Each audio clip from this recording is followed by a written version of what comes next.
Hello दोस्तों, आप सबका बहुत बहुत स्वागत है आरआरबी एनटीपीसी 2025 के लिए। साथीगण, आज मॉक टेस्ट नंबर आपके 15 है और साथीगण आज आपके लिए रैपिड फायर होगा।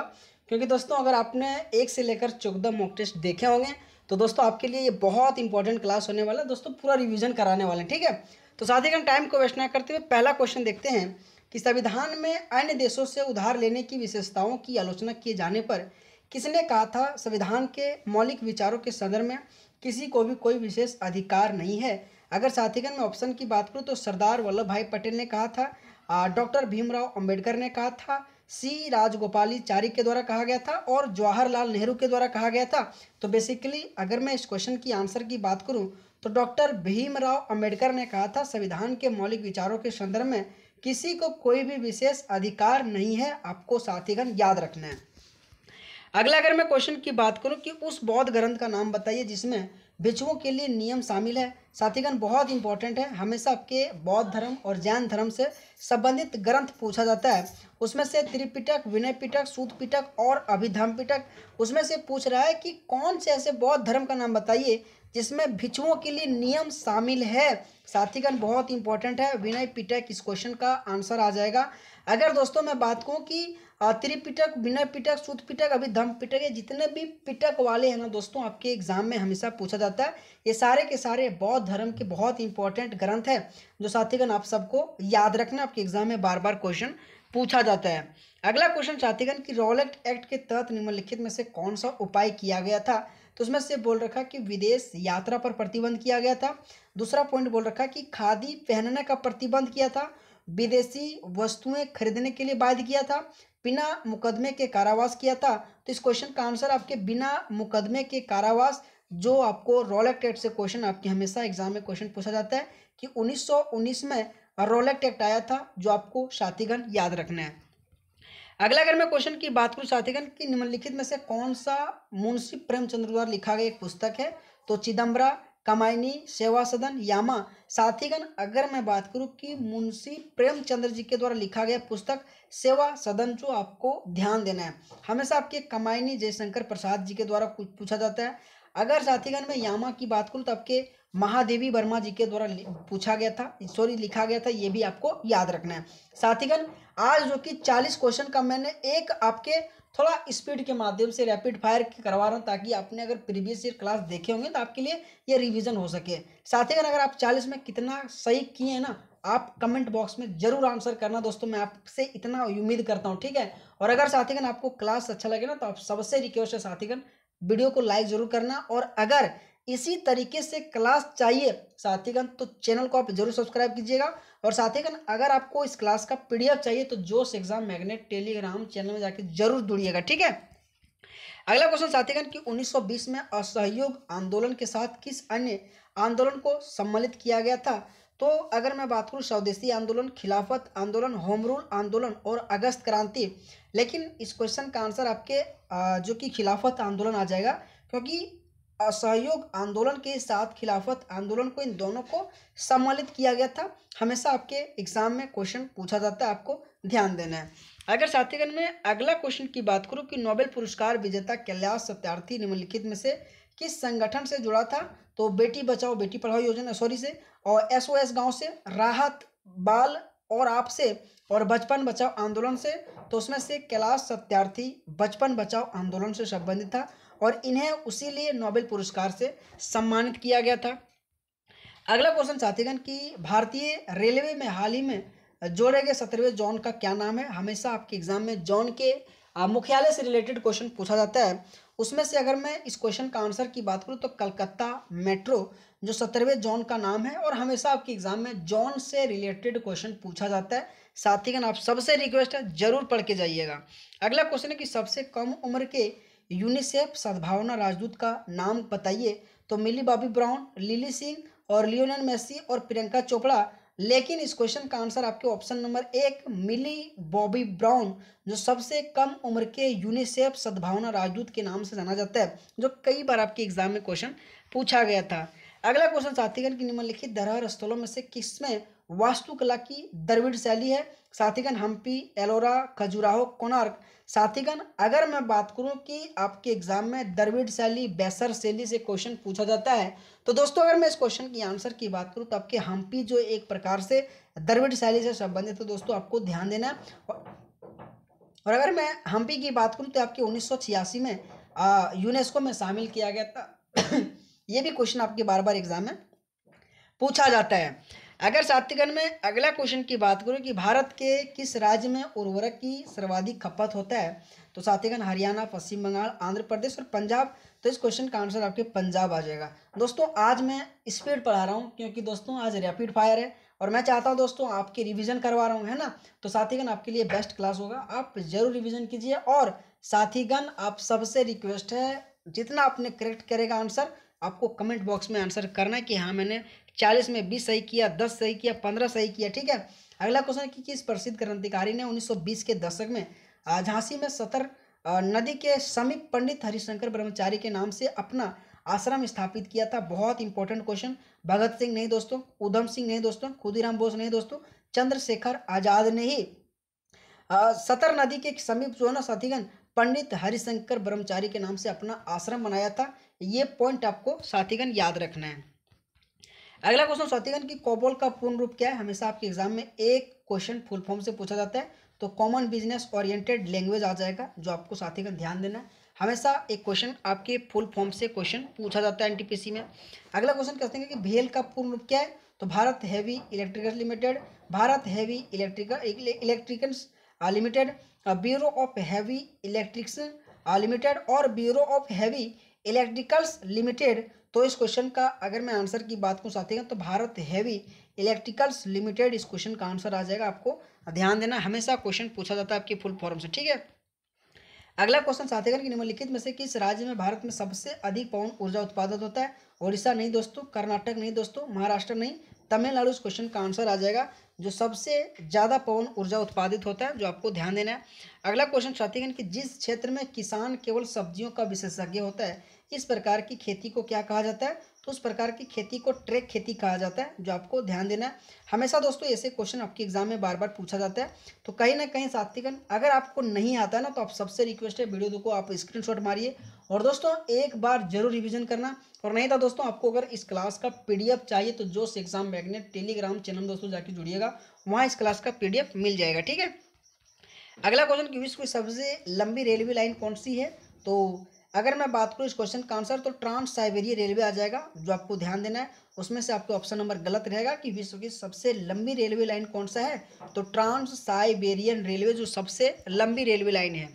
अगला क्वेश्चन साथीगण कि महात्मा गांधी के राजनीतिक के गुरु जिसमें किसे मानते थे, तो गोपाल कृष्ण गोखला, जो इस क्वेश्चन का आंसर आ जाएगा कि महात्मा गांधी के राजनीतिक गुरु गोपाल कृष्ण गोखले, जो आपके एग्जाम में हमेशा क्वेश्चन पूछा जाता है।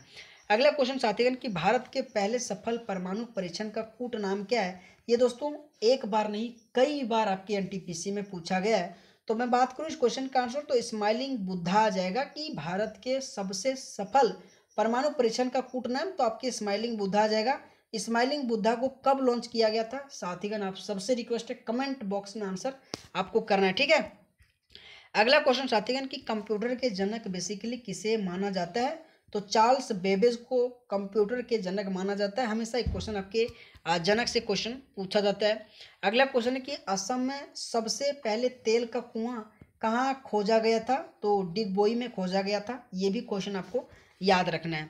अगला क्वेश्चन साथीगण कि भारत के संविधान के किस अनुच्छेद में कहा गया है, कानून द्वारा स्थापित प्रक्रिया के अलावा किसी भी व्यक्ति को उसके जीवन या व्यक्तिगत स्वतंत्रता से वंचित नहीं किया जाएगा। दोस्तों ये बहुत इंपॉर्टेंट है। और अगर मैं इस क्वेश्चन की आंसर की बात करूं तो आर्टिकल 21 में ही कहा गया है जीवन या व्यक्तिगत स्वतंत्रता के बारे में, जो आपको ध्यान देना है। साथ ही आर्टिकल 22 में कहा गया है बहुत इंपॉर्टेंट कि गिरफ्तार के संबंध संरक्षण, जो आपको याद रखना हमेशा इंपॉर्टेंट आपके एग्जाम में बनता है। आर्टिकल 23 दोस्तों आपके एग्जाम में हमेशा पूछा जाता है कि बलात्कार, श्रम एवं मानव दुर्व्यापार किस आर्टिकल में कहा गया है, तो आर्टिकल 23 में कहा गया। आर्टिकल 24 में कहा गया कि 14 साल के बच्चे को भारी उद्योग में काम से रोकने के लिए उनके बारे में आर्टिकल 24 में कहा गया। ये भी पॉइंट साथीगण आपको याद रखना है।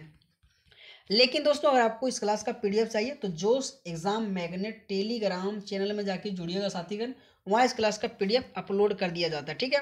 अगला क्वेश्चन कि गांधी जी ने अस्पृश्यता को समाप्त करने और दलित वर्गों के उत्थान के लिए हरिजन सेवक संघ की स्थापना कब किया था? तो 1932 में हरिजन सेवक संघ की स्थापना किया था महात्मा गांधी जी के द्वारा। आपको याद रखना, आपके एग्जाम में हमेशा ये हरिजन सेवक संघ से क्वेश्चन बार बार पूछा जाता है। अगला क्वेश्चन, योजना आयोग की स्थापना कोगई की जो पहली पंचवर्षीय योजना 1951 से लेकर 56 के लॉन्च के साथ 1 अप्रैल 1951 में शुरू जो कि हुआ था। तो इस क्वेश्चन का आंसर अगर मैं बात करूँ साथीगण तो 15 मार्च 1950 इस क्वेश्चन का आंसर आ जाएगा, जो आपको साथीगण याद रखना है। हमेशा आपके 5 ईयर प्लान से क्वेश्चन पूछा जाता है। साथीगण मैं यहाँ से 1 मिनट लूंगा। ठीक है दोस्तों, मैं आपके एग्जाम के लिए 20 टॉपिक को छाटा हूँ। ठीक है, और 20 टॉपिक में हर एक टॉपिक को रखा गया है, चाहे जनगणना से संबंधित, चाहे फेस्टिवल से संबंधित, चाहे पंचवर्षीय योजना से संबंधित, चाहे लोक नृत्य से संबंधित, चाहे हर एक नदी हो, बुक एंड ऑथर से हो जाएगा, हर एक चाहे स्पोर्ट्स से संबंधित, और उनके दोस्तों जितने भी प्रीवियस ईयर क्वेश्चन पूछा गया है आपके 2021 में, 2020 में, 2016 में, उन सारा क्वेश्चन इस पीडीएफ में कंपाइलेशन करके दोस्तों बनाया गया है। साथीगण अगर आपको इस क्लास का अगर इस ई बुक को अगर आपको परचेस करना दोस्तों तो मात्र और मात्र दोस्तों मैंने 21 रुपये रखूंगा। ठीक है, तो साथीगण अगर आपको लेना है तो दोस्तों आप कमेंट बॉक्स में आंसर जरूर कीजिएगा कि हाँ भाई लेना है, कब लेना है, कैसे लेना, सारा का सारा मैं बताऊंगा दोस्तों। ठीक है, तो ये मैं आपको दोस्तों पूरा रेडी कर चुका हूँ। ठीक है, 1 से 2 दिन लगेगा, आपके बीच में रखूंगा, और दोस्तों आपके लिए बेस्ट ई बुक रहेगा। किसी भी एग्जाम आप देने जाइए दोस्तों, ऐसा ऐसा क्वेश्चन जो आपके एग्जाम में पूछा गया था वही दोस्तों बहुत इंपॉर्टेंट आपके एग्जाम में आने की। ठीक है, अगला क्वेश्चन है कि भारत में पंचायत अनुसूचित क्षेत्रों तथा विस्तार अधिनियम जो कि कब पारित किया गया था? तो 1994, 1996, 1990, 1992। और इस क्वेश्चन का अगर मैं आंसर की बात कहूँ साथीगण तो 1996 आ जाएगा, जो आपको ध्यान देना है। अगर मैं अगला क्वेश्चन की बात करूँ कि कुमायूं हिमालय के पूर्व पश्चिम विभाजन के अनुसार निम्नलिखित में से किन दो नदियों के बीच स्थित है? तो सिंधु और सतलज और काली और तीस्ता और दिबांग।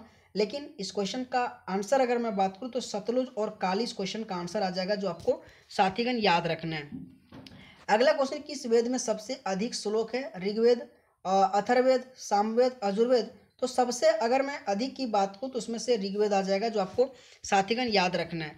अगर मैं अगला क्वेश्चन की बात करूं साथीगण की केंद्रीय हिंदी संस्थान भारत सरकार के शिक्षा मंत्रालय के उच्च शिक्षा विभाग द्वारा 1960 में स्थापित एक स्वायत्तता शैक्षणिक संस्थान है।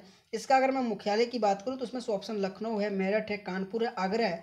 इस क्वेश्चन का आपके आगरा आ जाएगा, जो आपको साथीगण याद रखना है।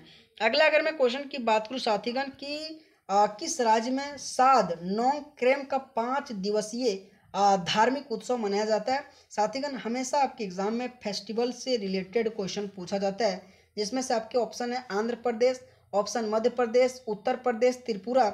लेकिन इस क्वेश्चन का अगर मैं आंसर की बात कहूँ तो साद नोंगक्रेम उत्सव आपके मेघालय राज्य में मनाया जाता है, जो साथीगण आपको याद रखना है। अगला क्वेश्चन, साथीगण की निम्नलिखित में से कौन सा भारत में फिएट मुद्रा का एक प्रकार से उदाहरण नहीं है? 1000 रुपये का चेक, 500 रुपये का नोट, 1 रुपये सिक्का और 100 रुपये की नोट। लेकिन आपके दोस्तों 1000 रुपये का चेक नहीं है, जो आपको आंसर करना ऑप्शन नंबर ये आ जाएगा। अगला क्वेश्चन साथीगण की भारत में लोक प्रतिनिधित्व अधिनियम 1951 की धारा 29A के प्रावधानों द्वारा जो कि शासित है। तो इसमें से आपके ऑप्शन दिया गया दोस्तों, आपको कमेंट बॉक्स में आंसर करना। ठीक है, किसका आंसर क्या आ जाएगा? ओके दोस्तों, अगला अगर मैं क्वेश्चन की बात करूँ कि कौन सा तत्व ना तो धातु है और ना ही अधातु है? दोस्तों ये बहुत इंपॉर्टेंट क्वेश्चन है और हमेशा आपके एग्जाम में ये क्वेश्चन पूछा जाता है, जिसमें से आपके जर्मीनियम आपके आंसर आ जाएगा। ठीक है, कि ना ही तत्व धातु है और ना ही अधातु है। अगला क्वेश्चन साथीगण कि यदि किसी चालक का प्रतिरोध दोगुना कर दिया जाए तो उसका उष्मा क्या हो जाएगा? तो उसका उष्मा भी आपके दोगुना हो जाएगा। हमेशा ये क्वेश्चन आपके एसएससी से रेलवे में क्वेश्चन पूछा जाता है कि किसी चालक का प्रतिरोध दोगुना कर दिया जाए तो उसका उष्मा भी क्या होगा? तो दोगुना हो जाएगा। अगला क्वेश्चन साथीगण की पादपों की कार्बन और ऊर्जा की आवश्यकताएं निम्नलिखित में से किस प्रक्रिया से पूरी होती है? तो पादपों की कार्बन और ऊर्जा की आवश्यकताएं निम्नलिखित में से किस कारण से होता है? तो प्रकाश संश्लेषण के कारण से होता है। ये साथीगण आपको याद रखना है। ऐसे क्वेश्चन अगर आपको नहीं आता तो आप सबसे रिक्वेस्ट है क्वेश्चन को स्क्रीनशॉट मार के एक बार साथीगण जरूर रिवीजन करना, आपके एग्जाम के लिए बहुत अच्छा होगा। ठीक है, अगला क्वेश्चन निम्नलिखित में से कौन सा तत्व प्रकृति में सबसे अधिक धात्विक है। दोस्तों अगर मैं बात करूँ बेरियम, आपके एग्जाम में हमेशा क्वेश्चन पूछा जाता है, उसमें से आपकी जो बेरियम है ना, सबसे अधिक तत्व की बात करूँ तो आपके धात्विक है, जो आपको साथीगण याद रखना है। अगला क्वेश्चन है कि भारत की पहली मानव युक्त अंतरिक्ष उड़ान का क्या नाम है। तो इस क्वेश्चन का आंसर गगनयान आ जाएगा। साथीगण आज केवल क्वेश्चन आंसर इसलिए क्योंकि रैपिड फायर के माध्यम से आज रिवीजन करवा रहा हूँ। ठीक है साथीगण, मैंने अभी तक केवल 14 मॉक टेस्ट करवा चुका हूं दोस्तों। ठीक है, आज 15वीं मॉक टेस्ट है, तो दोस्तों मैं रिवीजन आपको करवा रहा हूं कि आपने पिछला क्लास किस तरीके से पढ़ के आए हैं। तो साथीगण आपको कमेंट बॉक्स में आंसर करना है कि आपने कितना सही किया। अगला क्वेश्चन है जीएटीटी का उत्तराधिकारी कौन सा संगठन रहा था। दोस्तों ILO, ECO, SOC, अंकटाड और WTO, और इस क्वेश्चन का आंसर गाटा का उत्तराधिकारी संगठन आपके WTO था, जो आपको ध्यान देना है। अगला क्वेश्चन कि उस स्मारक का नाम बताइए जो एक पुरातात्विक स्थल के सफल जीर्णोद्धार और संरक्षण का प्रमाण है। तो Sanchi stupa, Palika Bazaar, gateway of India, India Gate. तो साथीगण सांची के स्तूप जो इस क्वेश्चन का आंसर आ जाएगा, जो आपको ध्यान देना है। अगला क्वेश्चन है कि बहुपक्षवाद और कूटनीति का अंतर्राष्ट्रीय दिवस कब मनाया जाता है। तो 24 अप्रैल को बहुपक्षवाद और कूटनीति का अंतर्राष्ट्रीय दिवस मनाया जाता है, आपको साथीगण याद रखना है। अगला क्वेश्चन है निम्नलिखित में से कौन सार्वजनिक वस्तुओं की एक विशेषता है। तो उसमें से गैर प्रतिद्वंदित, अत्यंता और लचीलापन बहिष्कृत। तो इस क्वेश्चन का आंसर आपकी गैर प्रतिद्वंदित आ जाएगा कि सार्वजनिक वस्तुओं का एक प्रकार से विशेषता है। अगला क्वेश्चन दोस्तों की अधिकांश प्रोकैरियोटिक में निम्नलिखित में से कौन सा कोशिका घटक अनुपस्थित होता है। तो इसमें से दोस्तों आपके 4 ऑप्शन दिया गया, इसमें आपके केंद्रक झिल्ली इस क्वेश्चन का आंसर आ जाएगा, जो आपको साथीगण याद रखना है। तो दोस्तों आप सबको क्लास कैसा लगा साथीगण, और अगर आप सबसे रिक्वेस्ट करता हूँ आपने कितना सही किया कमेंट बॉक्स में आंसर जरूर कीजिएगा। ठीक है, लेकिन साथीगण आप सबको अगर क्लास अच्छा लगा तो आप सबसे रिक्वेस्ट है वीडियो को जरूर लाइक करना। थैंक यू सो मच आप सभी मेरे साथीगण को। ओके।